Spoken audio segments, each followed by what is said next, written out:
예수 그리스도의 이름으로 세례를 받고 제사함을 받으라 라는 제목으로 말씀을 드리겠습니다. 사도행전 2장 37절에서 40절을 보면 그들이 이 말을 듣고 마음에 질려 베드로와 다른 사도들에게 물어 이르되 형제들아 우리가 어찌할꼬 하거늘 베드로가 이르되 너희가 회개하여 각각 예수 그리스도의 이름으로 세례를 받고 제사함을 받으라. 그리하면 성령의 선물을 받으리니 이 약속은 너희와 너희 자녀와 모든 먼데 사람 곧 우리 하나님이 얼마든지 부르시는 자들에게 하신 것이라 하고 또 여러 말로 확정하며 권하여 이르되 너희가 이 패역한 세대에서 구원을 받으라 하니.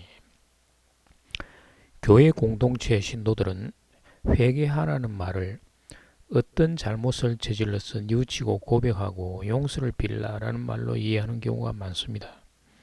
하나님 보시기에 합당치 않은 일을 했거나 다른 사람에게 좋지 않은 일을 했을 때 또는 하나님의 자녀로서 남들이 보기에 손가락질 받을 만한 일을 하게 되면 그들은 교회에 와서 그 행위에 대해서 회개를 하고 하나님께 용서해 주기를 바라는 것입니다. 예수님이 이스라엘 백성들을 향해서 회개하라고 말씀하셨는데 예수님께서 하신 회개하라는 의미를 어떤 잘못을 저질러서 뉘우치고 고백하고 용서를 빌라라는 말로 이해를 한다면 정말 성경을 잘못 알고 있는 것입니다. 예수님이 보시기에 이스라엘 백성들이 지은 죄가 무엇인가? 이스라엘 백성들의 죄와 오늘날 교회 공동체 신도들이 생각하는 죄가 크게 다르지 않다라고 생각을 합니다. 그러나 그 의미는 엄청나게 다릅니다. 이스라엘 백성들이 생각하는 죄는 율법을 어기는 것이 죄라는 인식입니다. 그러나 죄는 하나님을 떠난 것이 죄라는 말입니다. 창세기에서 죄는 하나님처럼 되고 싶은 탐욕의 마음이 죄인 것입니다. 그래서 그 탐욕의 마음을 가진 결과가 선악과를 먹은 행동으로 나오는 것입니다. 죄의 근본은 탐욕의 마음입니다. 예수님은 간음에 대해서 음욕을 가진 자마다 간음했다고 말씀하셨습니다.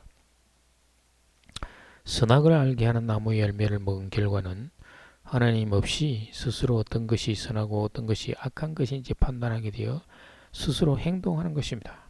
율법은 죄를 깨닫게 해주는 것입니다. 율법은 하나님을 떠난 존재들에게 열심히 행해서 의를 이루어 보라고 주시는 법인데 의를 이루어 보라는 것은 스스로 의가 되는 것이 아니라 그 율법 속에서 자신은 율법을 완전히 지킬 수 없는 존재임을 발견하고 하나님의 구원의 생명을 발견하라는 말씀이 되는 것입니다.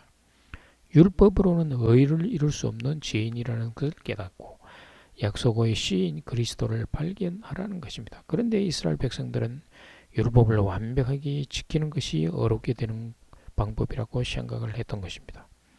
율법을 지키는 그것과 선악을 알게 하는 나무의 열매를 먹고 스스로 선악을 판단하는 것은 같은 의미를 가지고 있습니다. 왜냐하면 하나님과 함께 하는 것이 아니라 하나님 없이 스스로 율법을 지키거나 그 열매를 먹은 결과로서 자기가 선악을 판단하기 때문입니다.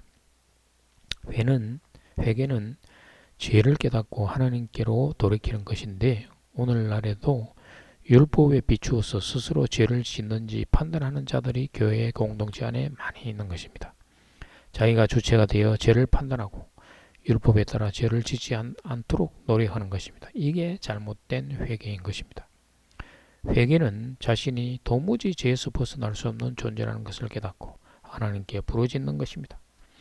그래서 하나님은 십자가로 그를 인도하시고 죄에서 벗어나게 해주는 것입니다. 죄를 벗어나는 것은 율법으로서가 아니라 십자가의 은혜로서 가능한 일인 것입니다.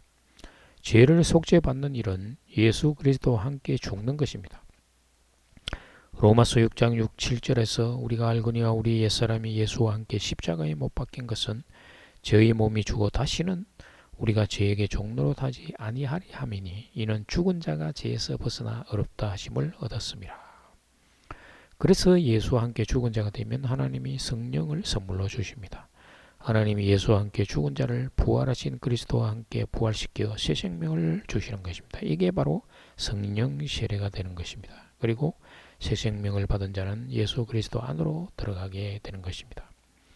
예수 그리스도 이름으로 세례를 받고 죄 사함을 받으라. 그리하면 성령의 선물을 받으리니. 세례를 받을 때 물에 잠기는 것은 저희 몸이 죽는 것을 상징하며 그래서 죄에 대해서 죽고 죄 사함을 받는 것입니다.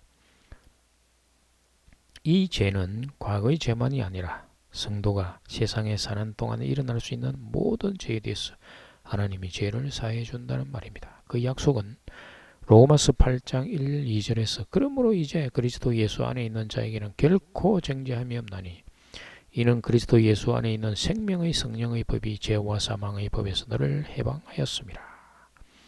그리고 히브리서 10장 16절 18절에서 주께서 이르시되 그날 후로는 그들과 맺을 언약이 이것이라 하시고 내 법을 그들의 마음에 두고 그들의 생각에 기록하리라 하신 후에 또 그들의 죄와 그들의 불법을 내가 다시 기억하지 아니하리라 하셨으니 이것들을 사하신즉 다시 죄를 위하여 제사 드릴 것이 없나니라. 하나님의 법을 마음에 두는 것에 대해서 에스겔 선지자는 말합니다. 에스겔 11장 1절에서 2절을 보면 내가 그들에게 한 마음을 주고 그 속에 새 영을 주며 그 몸에서 돌 같은 마음을 제거하고 살처럼 부드러운 마음을 주어 내 율례를 따르며 내 규례를 지켜 행하게 하리니 그들은 내 백성이 되고 나는 그들의 하나님이 되리라. 마음에 둔다는 말은 하나님이 주신 말씀을 마음에 두어 잊어버리거나 떠나지 않도록 보호하고 생각하게 하는 것입니다. 이게 지킨다는 의미입니다. 지킨다, 계명을 지킨다. 이 말은 문자 그대로 율법의 규정대로 하나하나 행동을 한다는 것이 아니라 마음속에 율법 속의 하나님의 뜻을 깨닫고 행동하는 것입니다. 하나님은 신도의 마음속의 믿음의 상태를 사탄을 통해서 시험하십니다. 마음속의 믿음이 육에 있는가 아니면 하나님 말씀에 있는가라는 것입니다. 신도들은 거듭나기 전에는 영이 육체에 갇혀 죽어 있었는데 그래서 영의 마음이 작동되지 않았지만 하나님 말씀을 통해서 믿음의 상태를 깨달아 알게 되는 것입니다. 그리고 하나님은 사탄의 시험의 결과를 바탕으로 믿음이 통과된 자에게 성령을 선물로 주신다는 말씀입니다. 믿음이 통과된다는 말은 율법에서 벗어나 예수님의 언약을 믿겠다는 것과 세상에 대해서 죽고 자기가 주인이 되지 않겠다는 마음의 확정입니다.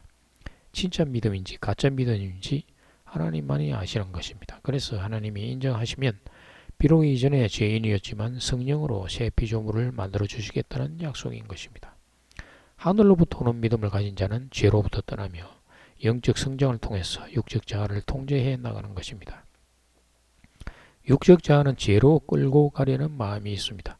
비록 실수로 하나님은 성도가 간혹 세상죄를 짓는 일이 있더라도 육의 연약함을 아시기에 하나님 말씀을 기억하며 십자가의 죽음과 부활에 대한 전도의 힘을 쓰라는 것입니다. 이 약속은 예수님의 새 언약으로 성찬식 때 기념으로 행하는 전과 떡을 먹는 것입니다.